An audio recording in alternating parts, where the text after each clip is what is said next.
Today we're going to be talking about the NIS2 Directive and everything that you need to know that's involved with this. So we have some ICS experts here today that actually know quite a bit and have been very familiar with this on this project out of Europe. So first I'm going to start off with Dean, if I can introduce you. Excellent. Thank you so much, everyone. Hi, glad to be here. My name is Dean Parsons, certified SANS instructor. I teach two main classes with SANS. One is a very detailed technical class on incident response, 6-day class. Also the co-author and instructor for ICS 418. So 515, 418. What I want to bring today is the perspective from the critical infrastructure, essential services kind of side of the house today. Thanks for having me. All right. And coming up next, we have Bojan. So hi everyone, great to be here. As Dean, I'm also a certified SANS instructor. I'm also a co-author and I teach the web application pen testing course and I teach the red teaming course as well.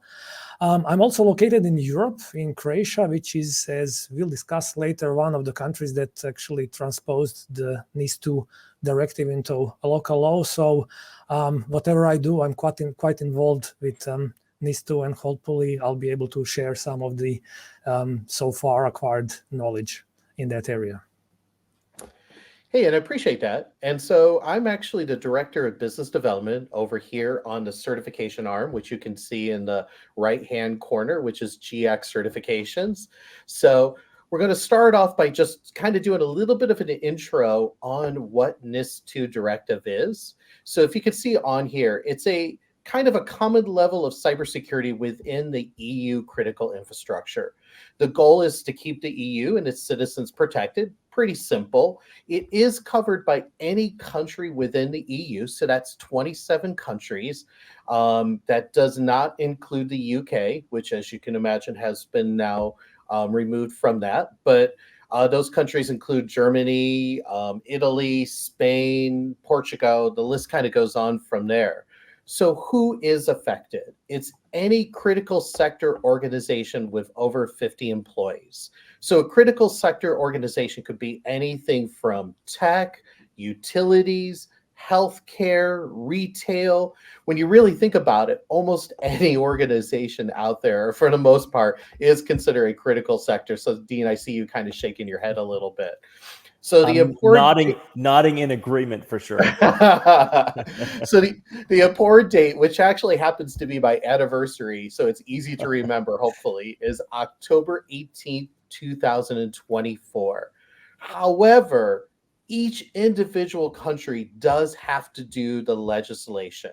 So the belief is that about half of them are going to have it in about March 2025. And we're going to be talking about it quite a bit more of how does that affect you? Does it matter where I'm located? Things along those lines, because that's very much a very huge concern as far as what do I need to know? So if you see on here, you can see kind of what the NIS1 versus the NIS2 is as far as what kind of changes. However, some of the big things that you need to know about is what is required. So ENISA is asking you to put together a yearly report. Some of the things that you want there in your yearly report is, how are you handling risk management? Do you have a critical incident plan? So if a critical incident, who's in charge? How does it get reported? How is the structure? You'd be surprised at how many people have critical incidents and they don't have a plan of how to do that. And they start kind of stumbling on each other. When does the lawyers get involved? When does the media get involved? Things way beyond cybersecurity. They also want to see about the expertise and the skills validation of the CISO, CIO, security teams.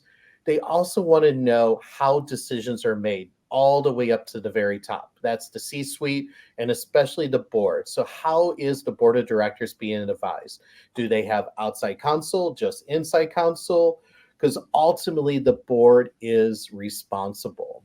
So if you have an incident, and this is actually the one that I've seen that is the biggest turnaround time compared to like the SEC and some of the other ones out there, you must report an incident within 24 hours of detection. Which I think is very interesting.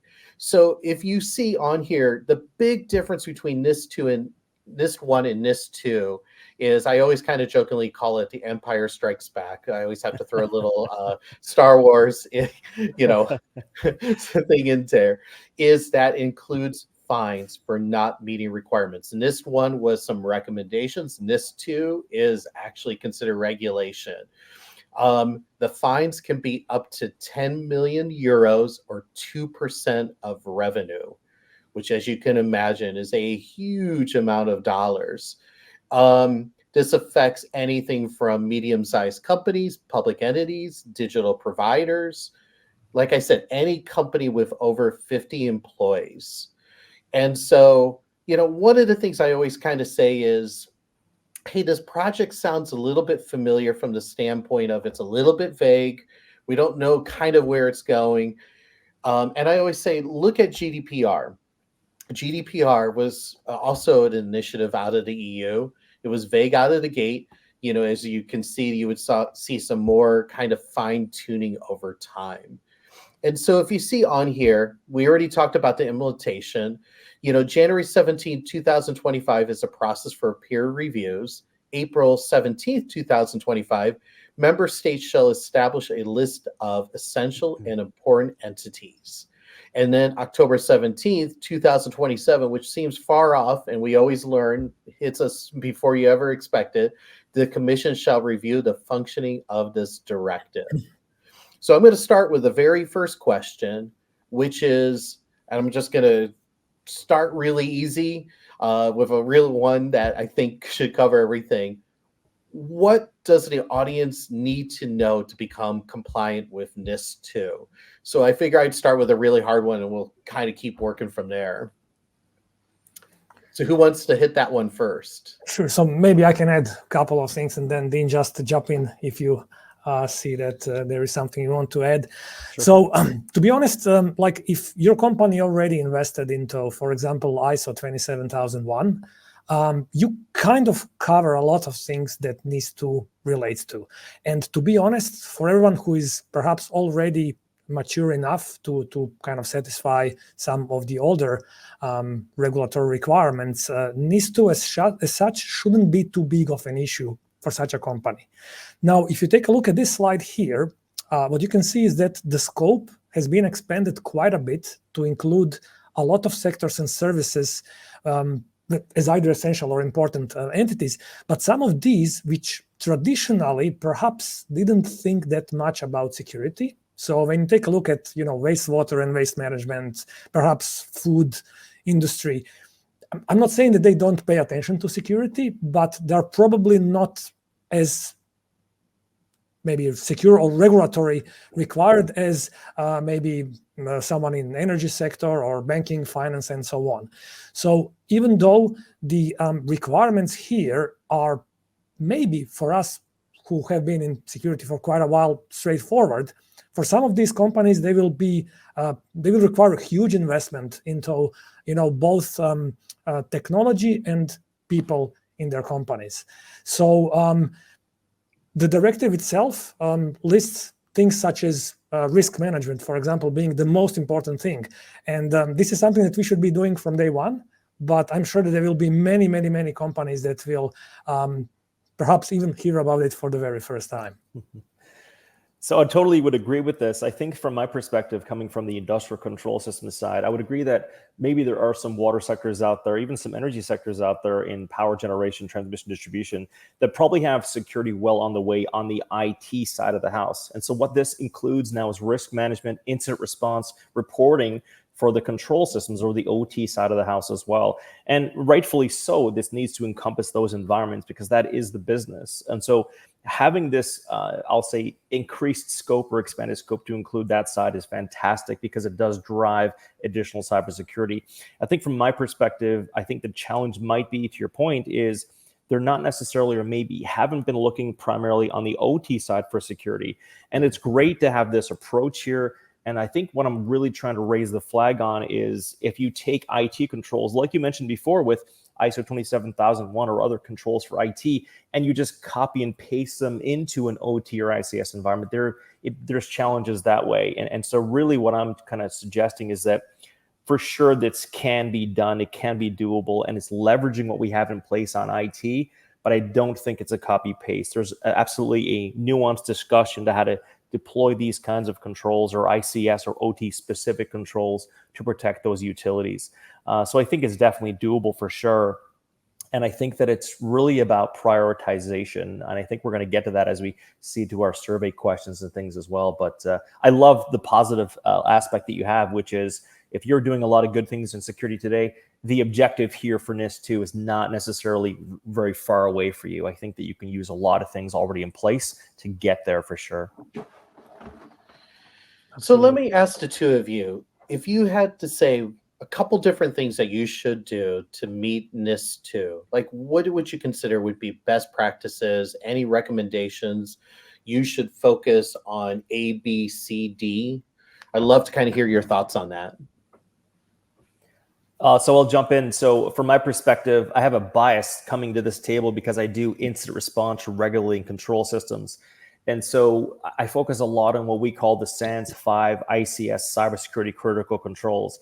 And those controls, similar to being compliant and putting the right controls in place, they can you can leverage those controls which are threat-based. So if I was to say that, where do you start? And there's a list of things you can do here. From my perspective, I love and I find there's value in focusing on incident response for these reasons. One, incidents have to be reported within 24 hours, as Brian mentioned.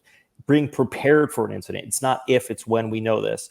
How to respond appropriately, which will include things like backup and response times, all of these things as well. And from the perspective of control systems and critical infrastructure, or the essential services or essential entities, as they call them here in NIS2, it's how do we appropriately communicate, which teams are involved. So to summarize in 5 seconds or less, I would absolutely focus on incident response. And here's the value: communication, responsibilities communicated, and doing a tabletop will show you where your gaps are. So you'll converge teams while you're doing exactly an exercise to understand where you might have gaps and identify the controls you already have in place. So I think an exercise in its response is very valuable in this case here, and you're going to hit a number of checkboxes and proper security when you execute a tabletop in this area. Yeah, absolutely. I would agree with Dean. And if you take a look at the directive, which if you just read through the whole directive, which can be a little bit boring, of course, because at the end of the day, it's a law, right? But there are kind of two things that jump out. One is incident handling, as already mentioned by Dean. The other one is risk management, and these two go together. Mm-hmm. So obviously, before we start investing anything into either IT or OT environment, doesn't matter which one it is, we want to have proper risk management so we know that our money that we invest at the end of the day and our time will be invested in something that actually adds value for the whole organization and environment. So these two things are absolutely, I think, a must. And I think that is what NIS2 is trying to stress out as well, that you need to perform proper risk management and you need to prepare for incidents. You need to be able to handle them.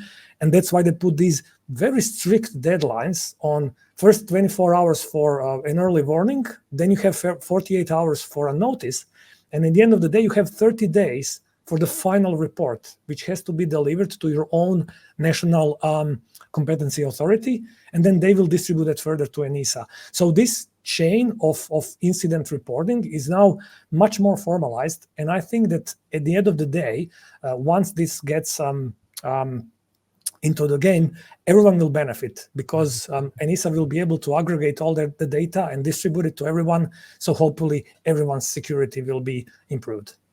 I would totally agree. And after, slamming back several coffees, for the last number of weeks, months on this, understanding this too, looking at the risk assessment piece and the risk management piece, they're really focused on validation. From my perspective, reading through and understanding, it's not just check, we're good, we're green.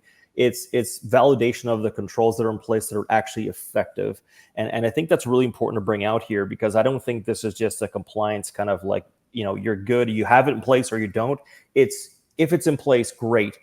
illustrate how it's effective, illustrate the configuration, illustrate its effectiveness. So I think that's a really good point to kind of bring out. But I totally agree with you, and especially on the copy. Absolutely, and good point. I just wanted to add one more thing. Yeah. We had the fines on the previous slide that we mentioned, and now with NIS2, it's not only the organization that can be fined, but also the responsible person in the organization. So if you're a CISO who actually just go there and put tick, tick, tick, tick, tick, and then an incident happens later, and incident was due to something that you just put a take on, which actually wasn't implemented, then you're personally responsible as well, and there will be a personal fine against such a person as well.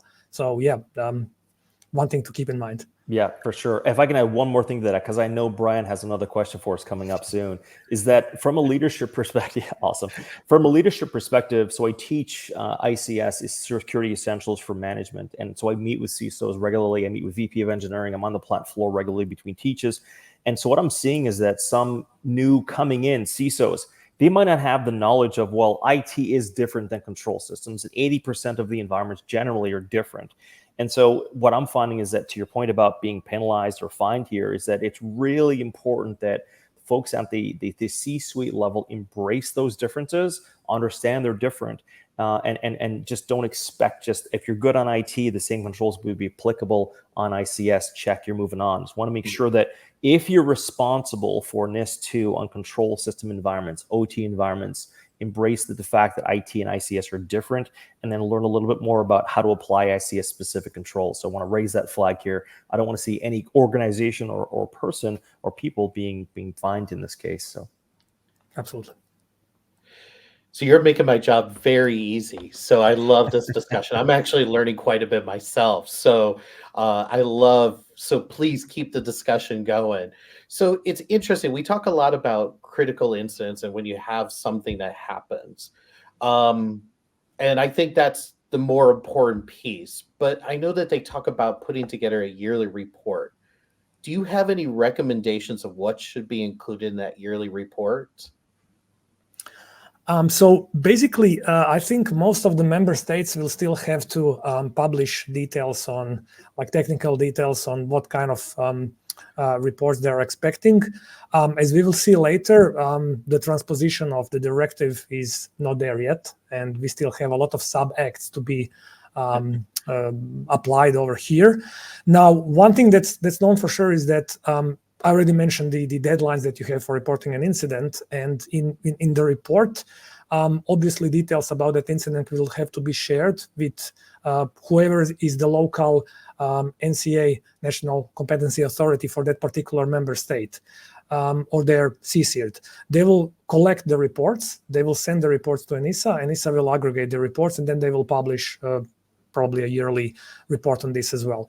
So these, I believe, should be more or less standard incident reports, but in this particular case, they should not, or they don't need to contain a lot of technical details about what actually happened behind the hood. Again, the aspect here is more on risk management and how to improve security of all the member states, all the important and essential entities in different member states. So the fact that there was one unpatched server probably doesn't mean much for that particular case, but the fact that there were unpatched servers, that indicates that some other processes failed, and this is what needs to be improved. If I could add to that, and fantastic points on this, is that the visibility is really important. So how does an organization actually know that they're compromised or not, or if there is some kind of intrusion? Me coming from the industrial control system side and looking at data from the last year and a half, 2-3 years on this, is that organizations today in utilities, as an example, which in this case is an essential service, essential entity, we're seeing organizations focus on tactically deploying technologies to obtain visibility, so they can actually detect, well, I do have a compromise. Here's where the vector is, and here's what happened as a result. So largely to what we talked about before, IT's got that stuff nailed down really well. And industrial control systems are kind of getting up to speed on visibility. And I'm speaking directly to a control we call in the community network visibility, or ICS visibility or network security monitoring. That's ICS specific, understands the control systems.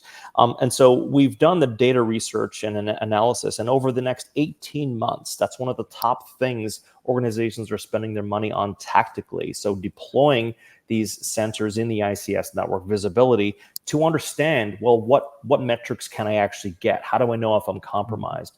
And of course, so I guess what I'm really saying here is that network visibility is obviously important for many reasons. It also gives us an understanding of if there's been compromises. So metrics are going to be important moving forward here. And I would suggest start capturing events of interest until you understand if they're an event, and then of course reporting based on that. So visibility is important, and what we talked about before, that regular, I'll say, investigation of incidents and events of interest, going to be a hotspot for sure. Oh yeah, that's a great comment, and I would even perhaps go one step further and say that I still see a lot of IT environments which are missing proper visibility, not only OT, unfortunately. But don't worry, NIS2 is going to help everyone here. It's going to be good. Yeah, it's going to be good, right? Yeah, I love it. Yeah, it's like GDPR, right? It'll become the standard for the whole world. Is that fair to say? I always say, GDPR kind of became the standard in it. It affected the whole world. I kind of look at this too as the same way. I don't know if you have any thoughts about that. Well, actually, I was wondering, Brian, if I think we have some really good statistics in the survey data as well. With the time remaining, maybe we should pop there soon. Yeah, absolutely. To kind of get there. Absolutely. Maybe just to add about covering the whole world. I'm not sure about that. We'll see. But as Brian mentioned earlier, the NIS2 directive.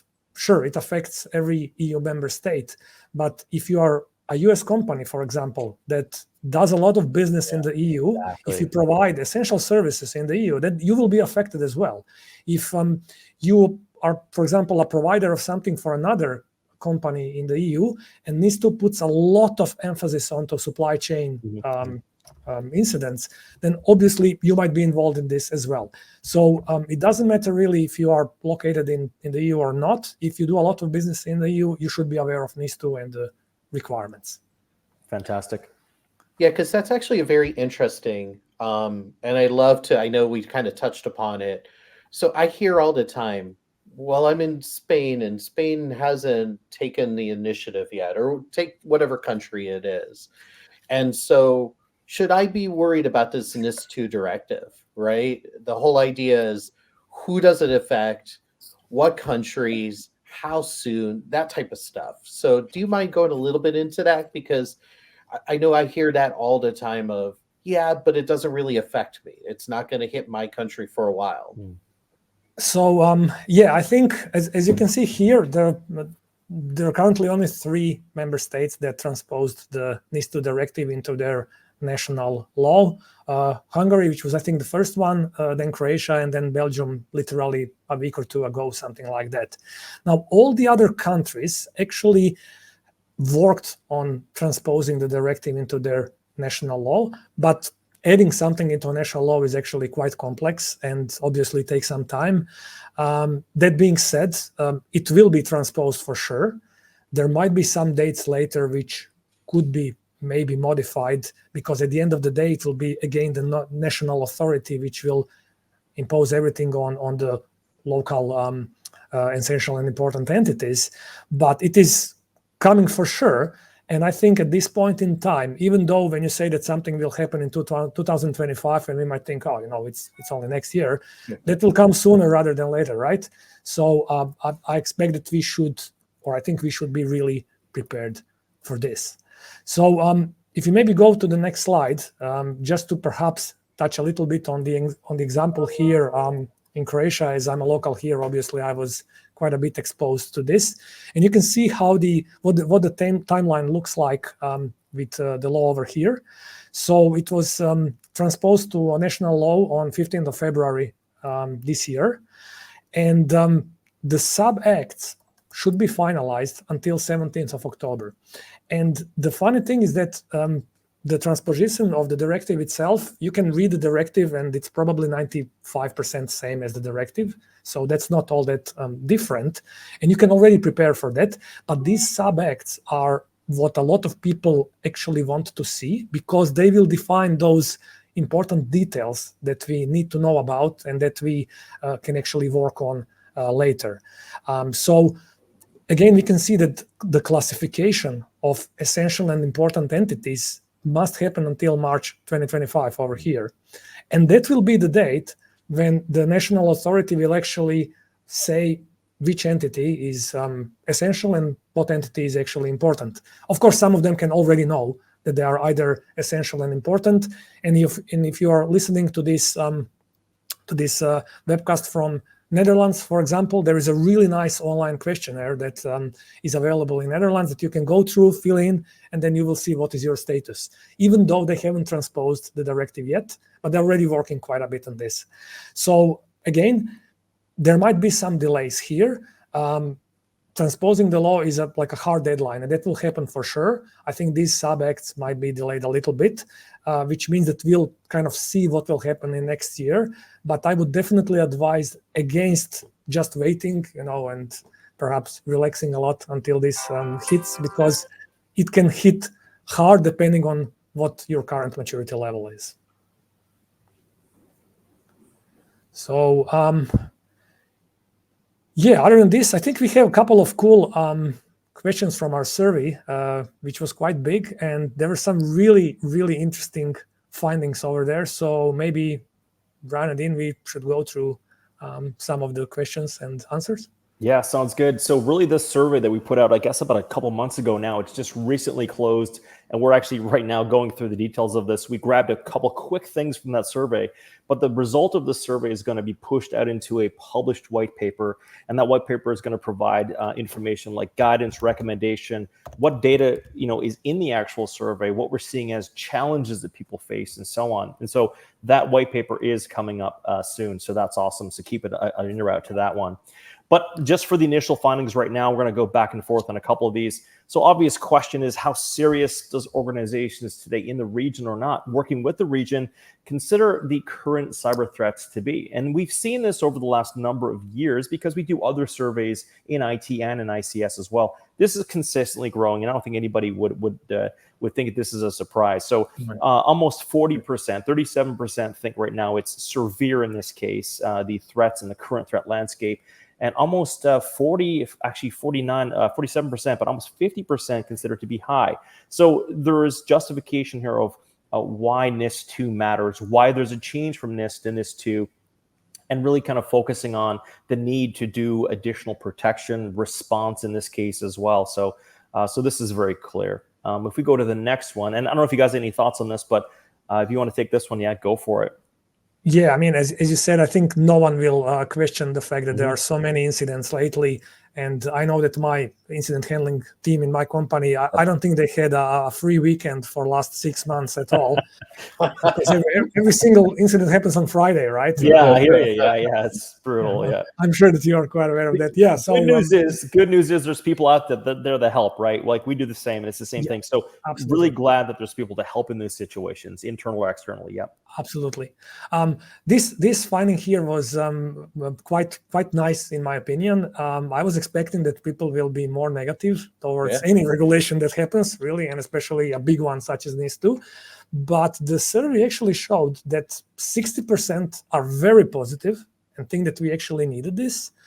38% is neutral, right? Okay, business will continue as usual. Perhaps I'm already there on the maturity level, so this doesn't bring anything new to me.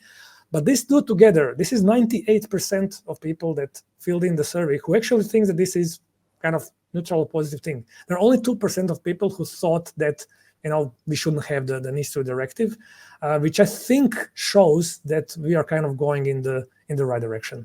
100%. Yeah, there's buy-in, there's support for it, there's justification. Totally agree on this. This is really positive. Glad to see this. Yep, that's cool. Well, let's see what's next. So what challenges does the organization face today with its readiness to comply and implement the mandatory requirements for NIS2 directive by that date, right? Put it in your calendars. It's probably already October 17th of this year. So really there's two main things we pulled out of the report and the survey, more coming on this in the white paper. Currently, the lack of resources to implement those newly defined controls. So 45% are indicating lack of resources to implement those controls right now for NIS2, which is somewhat alarming given the status of like what month we're in right now. So this is June, right? So we're coming up on October, but I think that people can kind of reach out and kind of handle this.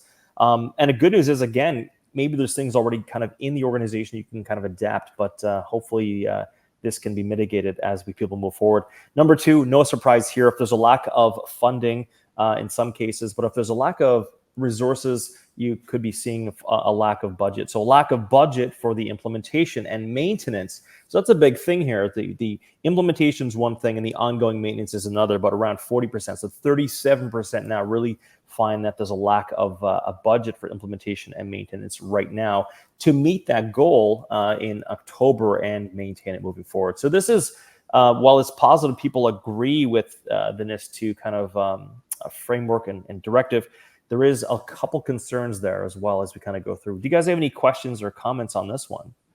Yeah, I mean, one thing I would add is definitely that, among other things that we already mentioned, like risk management and incident handling, in the directive, there is actually quite of emphasis on education as well. So the directive recognized that, we are missing resources, we are missing expertise. We know how many people in security we miss, and those numbers only get worse every single day. So there is a lot of emphasis on education of both employees, but also the C-level stakeholders that need their knowledge actually to properly manage these risks. So I think this is also recognized by people that filled in the survey that by resources they also meant obviously the staff with knowledge to implement these newly defined controls. Yeah, the knowledge and awareness education for sure. Brian? Yeah, so let me ask you, this has been a question I've been thinking for a little while. So sometimes one of the frustrations is out there is the CISOs, the security team leads, feel like they're not getting the support they need by the C-suite, by the board of directors. I'd love to hear of like what recommendations do you have out there of what should you be talking to your C-suite, your board of directors? Is there anything you should be focusing on? What really matters to them? How do you talk their language? How do you talk in such a way that it's actually going to have an impact, right? Clearly you can't talk techie with them, right? You got to talk numbers, you got to talk something that's really going to affect their world. So I'd love to kind of hear like what recommendations have you done in the past that have really worked well? Sure. I'll go first just quickly here. I think we have 10 minutes left there. So just from my perspective, talking with CISOs, VP of engineering folks regularly, on the industrial control system side, everything that engineers do, everything utilities do on that operational side is tied back to safety. Safety is first, period, full stop. And so security supports that. So at the board level, they're concerned about risk, and that risk translates from a safety event, such as injury on site, death, things of those natures. So from a risk management perspective, I would highly recommend focusing on what cyber impacts can introduce and have consequences related to safety. And that bubbles quickly up to the board as a risk that they probably do not want to accept in many cases, right? So highly would recommend on the ICS side, focusing on safety. And I guess the next big thing is, and I've said this before, but a tabletop does many things rather than just only focus on, do we have a plan in place? How do we execute it? Who's involved? It actually communicates the roles, responsibility, and identifies, you know what, in the control system today, maybe in water, wastewater management, electric power systems, we don't have visibility. Those things bubble to the top really quickly as high-level gaps, which can be translated into, in some cases, well, because we have no visibility, aka no network visibility in the ICS, we cannot tell you if we have an incident or not. We cannot tell you if there's an increased risk of safety. So from my perspective, I see those kinds of conversations regularly happening at the board level in mature organizations. Now, to answer your question directly, Brian, that will obviously push risk mitigation strategies and funding and educational requirements down to folks beyond the C-suite. Yeah, I mean, Dean covered almost everything, and I'm also a big fan of these tabletop exercises as well. One thing that always helps with management, of course, is any regulation that is imposed, and this is something that you can't really ignore.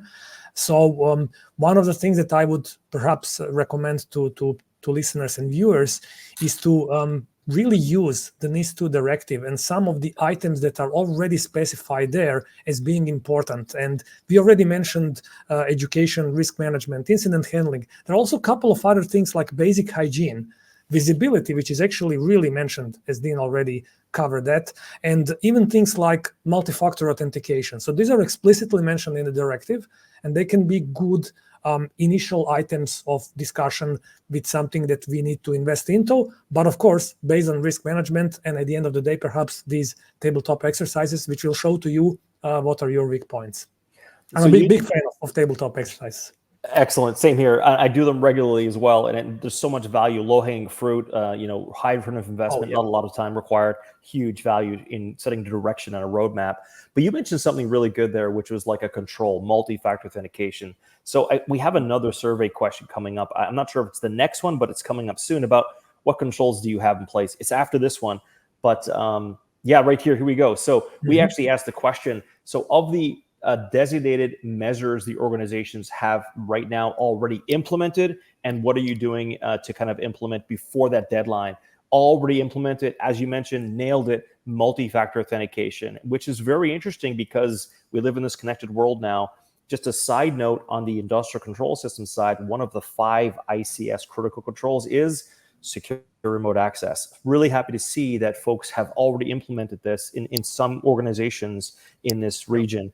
And we mentioned as well, incident handling. So bonus on that.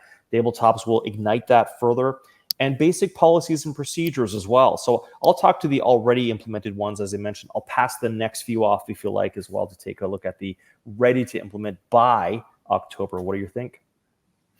So one thing to add to this slide here that I'm actually not surprised about is that supply chain controls are not there yet. Even though I think everyone was quite aware, perhaps somewhere in the back of their head, about potential issues with supply chain security. I think in the last few years, we were witnesses of some really, really high-profile incidents. The last one, actually, I presented on this show as well about the XZ library, which was so scary that made me wonder if there is actually even a way to prevent such attacks. So I'm happy to see that people are kind of ready to implement this, and that they're working and recognizing the importance of supply chain security as well. And obviously, it's part of the directive as well. So that's emphasized as well. Excellent. One other point on this one, because I only think we have 4 minutes left there, is 2 things. One, the incident reporting workflows on the bottom there, as we talked about, like there's this whole flow of reporting structure, understanding the incident, who's involved, communications, as Brian mentioned, external to the organization, when legal is involved, etc. Fantastic information on this.